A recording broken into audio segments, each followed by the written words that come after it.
Dans l'épisode précédent, je t'ai raconté comment les compagnons d'Ulysse, pris par la jalousie et la curiosité, ont ouvert l'outre d'Éole.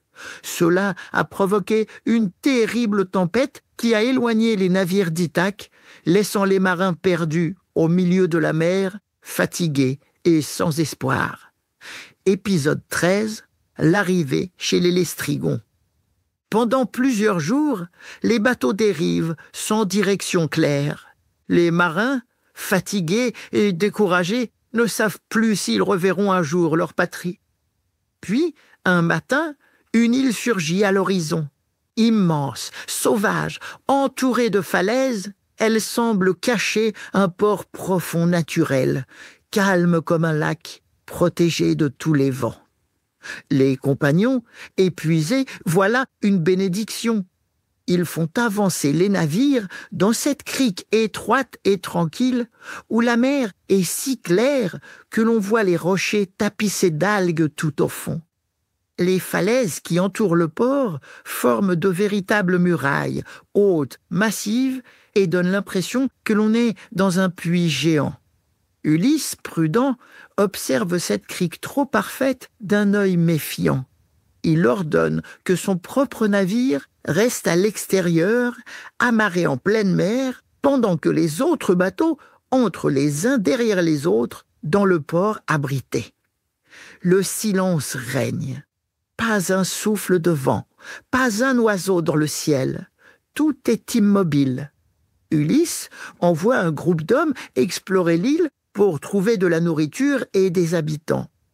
Il grimpe le sentier escarpé qui serpente entre les rochers, les jambes lourdes et les yeux aux aguets.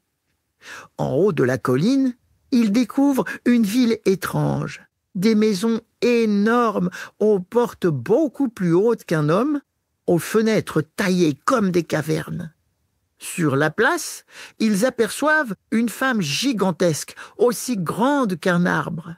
Sa peau est rugueuse comme l'écorce d'un vieux chêne. Ses yeux sont petits et perçants. Sans un mot, elle leur fait signe de la suivre. Les éclaireurs la suivent donc à travers les rues désertes, le cœur battant, jusqu'à un immense palais de pierre sombre. Là trône le roi Antipatre, un monstre géant, plus grand encore que tous ceux qu'ils ont vus. Sa barbe noire tombe jusqu'à sa ceinture. Ses dents brillent, pointues comme des crocs. À peine les éclaireurs sont-ils entrés qu'il bondit, saisit l'un d'entre eux dans sa main immense et le croque d'un coup comme s'il s'agissait d'un fruit mûr. Les deux autres éclaireurs, terrifiés, s'élancent alors dehors en courant à toute allure. Le roi Antipatre pousse un rugissement terrible qui réveille toute la ville.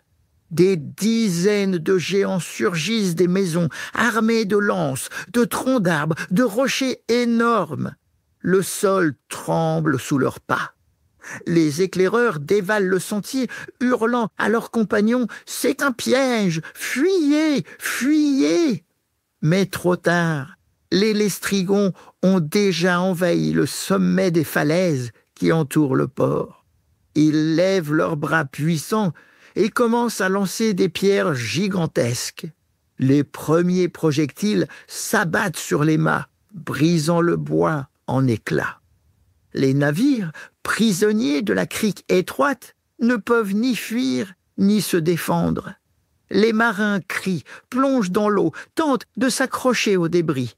La mer se teinte de rouge. Les Lestrygons, implacables, ne leur laissent aucune chance. Les énormes pierres qu'ils jettent écrasent tout. Les bateaux, les hommes, les cargaisons. Un à un, les navires coulent ou explosent sous les impacts. Ulysse, depuis son bateau resté au large, voit la scène avec horreur. Il comprend qu'il n'y a plus rien à faire. Il crie à ses marins de couper les cordages et de ramer de toute leur force. Son navire fend la mer et s'éloigne rapidement, tandis que derrière lui, la crique est un véritable champ de ruines. Les hurlements s'estompent peu à peu, remplacés par par le bruit sourd des vagues qui referment leur silence sur la catastrophe. Ulysse serre les dents. Encore une fois, il a perdu des compagnons précieux.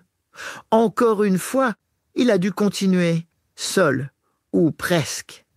Dans le prochain épisode, je te raconterai comment Ulysse, après avoir échappé au Lestrigon, arrivera sur l'île mystérieuse de Circé, une magicienne puissante, belle, mais pleine de secrets. Alors, abonne-toi vite au podcast Il était une fois, si tu ne veux rien rater de cette prochaine aventure.